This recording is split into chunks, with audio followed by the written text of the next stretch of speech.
Alright guys, we got the little Pro X 600 in the garage, covered in random miscellaneous parts. I'm kind of trying to clean up the garage a little bit too, because it's a disaster zone in here as always. But what I'm planning on doing is kind of pulling this apart. I know I have at least one motor mount that I need to replace, and also planning on replacing the steel cable of recoil rope. Really guys, I can't believe they did that. But anyways, those are a couple of the main things I really want to address, and also do something with the speedometer cable. Honestly, I don't really care about it. I might just remove it all together, but nah, you know what? It'll be easy enough to run it right once the motor's kind of lifted up out of the way. So maybe I'll just reroute it the correct way, and since it does work, and maybe put some grips on this thing. So I'm trying to get it synced so I can actually take it out for a test ride, which theoretically I could have before, but it's not right. If I really rip on this thing, it's going to destroy a belt and or possibly cause other damage, because this motor is torqued so much. It's putting a lot of strain on the car boots and all that. So here we go. I'm going to go ahead and start tearing this apart. Alright, so I was pulling all the motor mount nuts off. Come to find out, this one, let's see, down here didn't even freaking have a nut on it. So this is just flopping around. It's probably a good thing we're pulling the motor so we can actually look this over. Hell, there might not even be a bad motor mount. It might just because it wasn't bolted down all the way. Also, I couldn't get this 600 to start. I had to push it in with my 6-wheeler. Now, come to find out, when I pulled the exhaust pipe off, it had fuel sitting in it, which tells me this motor is totally full of fuel, and the carbs are letting fuel just kind of free flow through.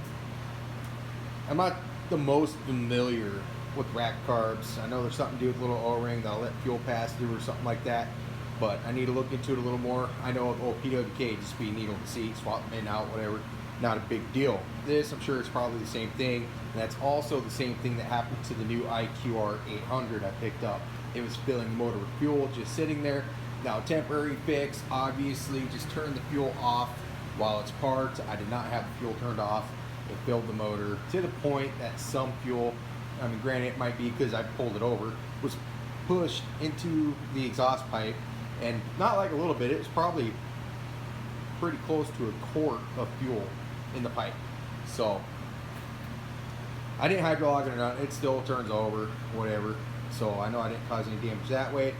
However, it is something that down the road will probably need to be addressed. Or I could take the lazy way out and just turn the fuel off all the time. Oh, look at that. This thing has rifle bored carburetors. Crazy. Just noticed. Whew, this thing is gross. I just got the motor kind of lifted and propped over.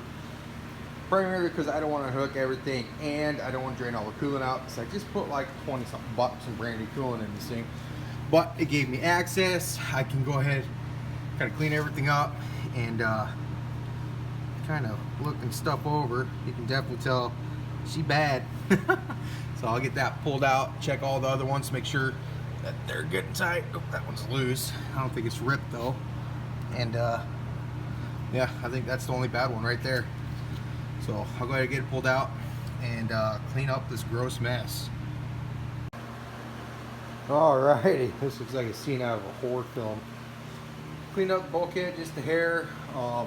Not spotless, but honestly, I'm out of rags. So I did what I could with what I got. Got the motor mount replaced, no longer ripped. Tighten that one up back there. So I'm gonna go ahead and pull the recoil off this thing, see about replacing that fucking cable with the actual recoil rope. Oh man, would you look at that? It started snowing. Woo! Alright, so what I've done is I got sewing thread. I ran it down through the hole. This is where you tie your nut on the inside of the recoil. Looped around and out here. What I'm going to do is I'm going to tie this to my new recoil rope and use it to pull it through and hopefully up through the hole. Alright, so we got that through. I did have to persuade it a little bit with these tiny little needle nose pliers, but we got this pulled through, so I'm going to go ahead and throw some knots in it, and then we're going to use this notch here to put some winds in it so it has tension on it. So this part's almost done. Hell yeah! We got ourselves a functioning recoil rope. Perfect! Now I just got to put all of it back together. Unfortunately, it's like 10:30 at night. Amber's yelling at me, telling me it's bedtime. Huh. I guess I should probably listen. So we're gonna come back tomorrow and get this thing buttoned up, squared away. Also, I got some brand new freaking, what are these? ODI grips. I actually really like this style of grip, so that's what we're going to throw on these handlebars. A little bit of progress though, trying to get this thing up and going, see how this thing runs. These 02 600s are supposed to be one of the hotter years for the 600 best motors, so we look forward to trying it out. Until next time.